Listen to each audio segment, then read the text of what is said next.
Alright, we're back. Trenton's spraying. You can see it going on. It's a messy nightmare, but it's building up pretty nice. It's getting a real nice texture to it. So, just gonna be more of this. Unfortunately, the way I remember it, I thought everything fit into this one can, but it didn't, so we just made a big ass mess and tried to pour it in there. And I would recommend having like a 2-gallon pail to mix this stuff in.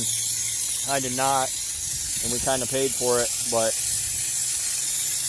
I'll bring you guys back when it's all said and done. You can see what it looks like. I mean, you get the idea of spraying paint, so it's not rocket science. You want to say hello to YouTube, Derek? I'm John. You're famous now. My tens of fans.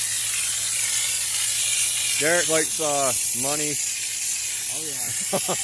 And beer, bacon. If you have any of that, you can send it our way. We'll be back. So that's it. Finished product.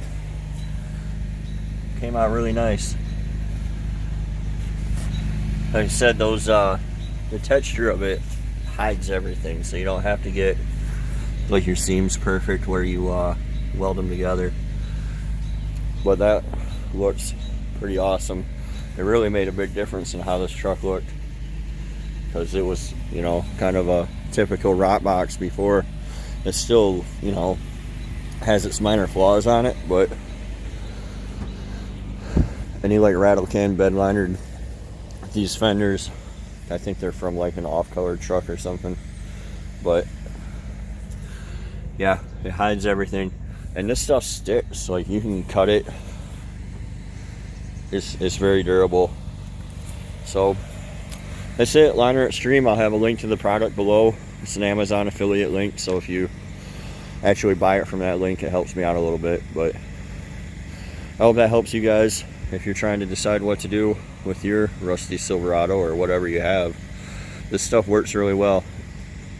Until next time, be sure to like and subscribe and share the videos, and we'll see you. I'm JR.